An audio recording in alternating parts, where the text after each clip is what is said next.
333 000 km, presque 334 000. Et ça roule comme au premier jour, c'est impressionnant cette voiture-là, c'est ingénierie allemande. D'ailleurs, beaucoup disent que c'est la dernière vraie BM, chacun a son avis là-dessus. Mais c'est vrai que c'était costaud, c'était conçu pour être costaud. J'ai toujours beaucoup aimé les Touring, plus les Touring que les berlines chez BM, surtout en série 5 dans les 39. Je trouve que les Touring, ils ont un look incroyable. J'avais pas forcément besoin d'un gros moteur, mais elle s'est présentée à moi à un prix défiant toute concurrence, alors j'ai pas hésité une seule seconde. Elle est propre, plus ou moins propre. Elle est décatalysée, donc c'est bien, c'est pratique. Plus besoin de le faire. Maintenant, il y a 2-3 petites choses. Il y a une vibration à 100 km/h, mais bon, ça c'est toujours les E39, c'est souvent les bras qui sont un petit peu vieillots.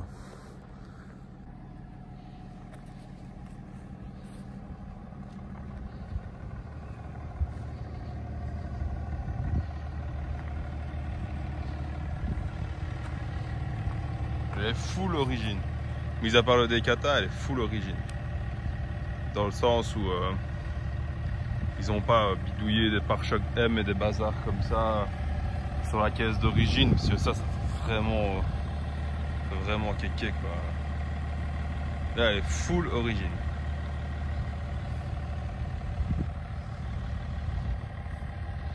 D'orige, je dirais même.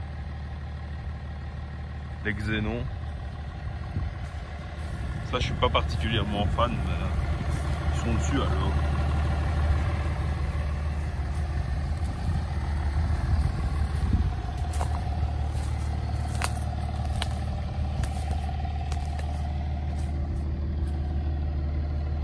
Fameux intérieur.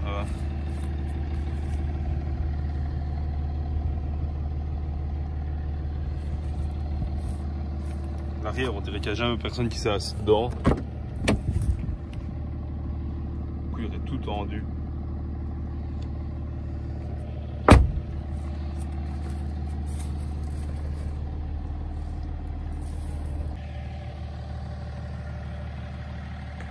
Petite chose que je vais peut-être faire, je sais pas encore, on verra. Mettre des roues. J'allais dire ça sur mon ancienne E39, des roues assez Schneider ou des Alpina, je sais pas encore. Même si je trouve que la ligne comme ça est vraiment chouette. Mettre un tube à l'arrière à la place du silencieux, histoire d'entendre un peu plus le 6 cylindres.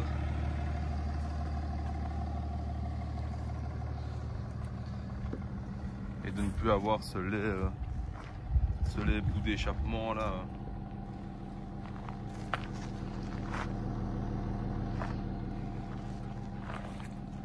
Ah ouais, option que j'adore moi sur ces voitures là.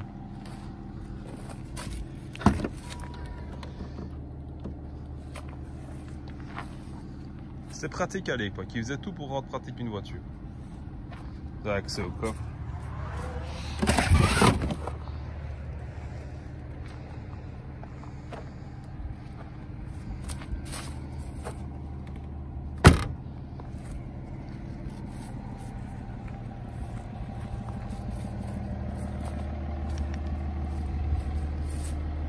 L'option qu'elle n'a pas, comme l'option sapin de Noël sur le tableau de bord, c'est quand même sympathique. Parce que putain, toutes les E39 qui ont un peu des kilomètres, dès qu'elles dépassent les 250 000 ou même les 200 000, t'as des airbags dans tous les sens, airbags, témoin airbag, témoin injection, témoin tout ce que tu veux. Là, elle est vierge de témoin. Le petit attention, c'est juste l'anti-patinage en fait. Le petit GPS d'origine. C'est dommage parce qu'il est un peu abîmé. Le support téléphone Nokia. Ça c'était des briques. Hein. Ça c'était... Mettez ça dans ta voiture, elle prenait 12 kg l'auto. Alors seul souci, ça c'est tout le petit petit porte-gobelet qui est pété, il sait plus rentrer, il tient plus rentrer, enfin, des conneries quoi, ça se trouve, je crois que ça se trouve même sur AliExpress pour 3 fois rien quoi, ces bazars là. Alors l'intérieur boiserie, j'hésite toujours à le laisser en fait, parce que c'est pas du vrai bois en fait, ça c'est du, je sais pas ce que c'est, mais c'est un genre de film. Juste là que c'est beau avec la petite nacre au milieu, là, l'effet nacre. Ah, et chose qui est bien sur cette voiture aussi, le petit toit ouvrant qui fonctionne en plus. Bon, il fait un petit peu de bruit à la fin, mais ah, même pas aujourd'hui. Il est en forme.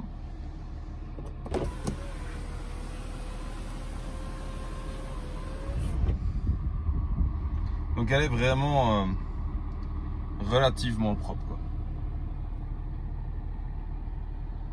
Ça fait plaisir de trouver encore des voitures comme ça.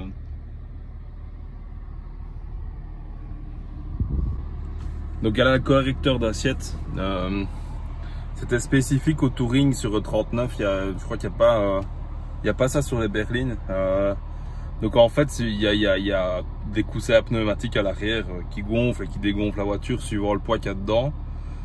Autrement dit, quand moi je m'assieds dedans, ben, il gonfle. D'ailleurs, super test, quand vous voulez acheter une 39, appelez-moi, je monte dedans et si les coussins gonflent, c'est que c'est bon, c'est qu'il fonctionne.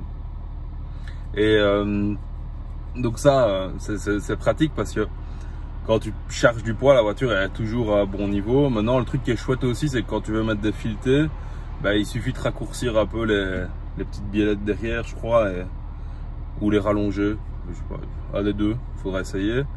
Et ça permet d'avoir une assiette qui est soit de plus basse, soit de plus haute.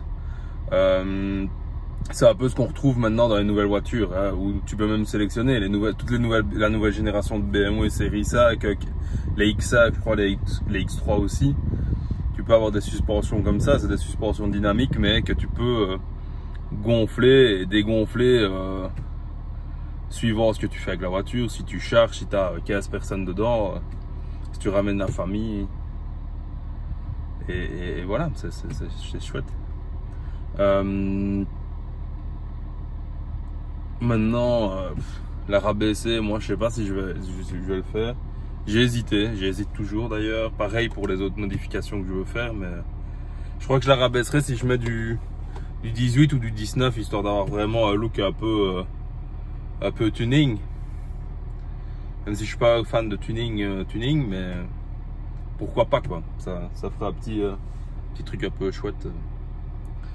Et on va aller faire un petit tour, histoire de faire un peu bouger le bloc.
Ça marche pas trop mal quand même pour une vieille voiture.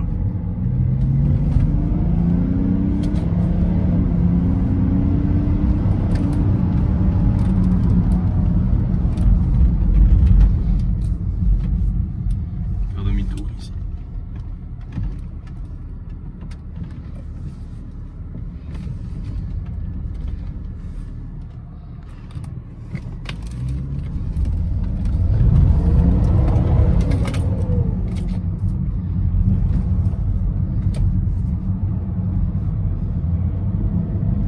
Moteur chaud évidemment. Faut toujours faire ça dans le respect de la mécanique. toujours dans le respect de la mécanique.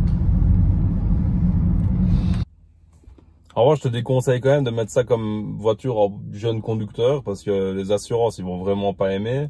Déjà, ça fait beaucoup de chevaux, c'est une grosse cylindrée, c'est une vieille voiture qui a pas les mêmes aides électroniques que les voitures actuelles. Donc du coup, c'est pas le bon plan de mettre ça en jeune conducteur, quoi. Ça, surtout chez nous en Belgique. Je sais bien qu'en France, il y a moyen de trouver des trucs et des bazars, mais chez nous, les prix des assurances sont exagérés, les prix des taxes. Et une voiture comme celle-ci, en taxes sur l'année, c'est plus ou moins 1250 € la première année. Après, c'est plus ou moins 250, je crois, 300, un truc comme ça. Donc ça reste quand même des prix qui sont fort onéreux. Maintenant, en termes d'entretien, si tu sais faire un peu de mécanique toi-même, c'est quand même des bons plans. C'est des voitures qui sont des bons plans dans le sens où les pièces maintenant se sont quand même démocratisées par rapport à il y a 10 ans ou 15 ans quand la voiture est sortie. Tu trouves facilement des pièces, les bras de suspension, tous les bras, les tirants et autres. T'achètes des kits parfois pour 300-400 balles qui sont pas de la qualité origine, mais pour une voiture de 20 ans, tu vas pas non plus mettre 1500 €. La valeur de la voiture dans des pièces juste au niveau de ta suspension. Tu trouves facilement tout ce qui est frein, tout ce qui est plaquettes étriers, tu les trouves vraiment facilement et à des prix qui sont vraiment pas onéreux, et les entretiens, si tu les fais toi-même, mis à part, il faut quasiment 7 litres d'huile, donc ouais, ça coûte relativement cher, surtout quand tu veux mettre de la bonne huile. Mais mis à part ça, la voiture, tu vas la garder peut-être encore 5 ans ou 6 ans, même si c'est une voiture qui a déjà 20 ans. Après, ça ne deviendra jamais un old-timer recherché, surtout en diesel. Ça, c'est clair que, à part peut-être les 530 qui vont prendre de la valeur, et encore, je suis même pas sûr que dans quelques années, ça va vraiment prendre de la valeur. Mais je pense quand même que c'est des voitures qui ont un potentiel, clairement, surtout si tu aimes un peu la belle mécanique. Enfin, tu peux trouver une 520 déjà, le 520i c'est déjà un bon moteur. La 523, c'est même vraiment, pour moi, un des meilleurs moteurs en termes de sensation, prix, budget, entretien. Ça coûte pas non plus des masses. Après, une fois que tu commences à monter dans les 2 litres 5, 3 litres essence, là, ta consommation, elle va suivre aussi, quoi. C'est pas des petits moteurs, c'est pas des Peugeot 206, c'est pas des 207, c'est pas des petites voitures non plus, quoi. Maintenant, après, ce qui est hyper impressionnant, c'est la capacité de charge de voitures comme ça. Je veux dire, tu veux partir en vacances dans le sud de la France, tu charges, tu fais un camping dans ta voiture, tu rabats les sièges, t'as un plancher plat, c'est limite dormir dans ta voiture pendant une semaine. Si tu trouves un camping où il y a des douches et des trucs comme ça, c'est vraiment des super voitures. Et franchement, c'est une des voitures que je peux partir à chaque fois avec. J'ai vraiment pas peur de tomber en panne ou j'ai confiance vraiment en la voiture, quoi. En ce modèle-là particulièrement. Maintenant, j'en ai jamais eu d'autres, donc je pourrais pas dire non plus. Mon avis est fait sur une 39 et sur une autre 39, donc voilà. Mais ici, j'ai déjà fait plus ou moins 500 bornes avec. Ça roule bien, malgré une consommation un petit peu excessive. Ça, il va falloir que je regarde aussi. Parce que normalement, ça consomme 7,5 litres ou 8 litres de moyenne avec la boîte automatique, en tirant quand même un petit peu dedans de temps en temps. Ici, je suis à 10 litres.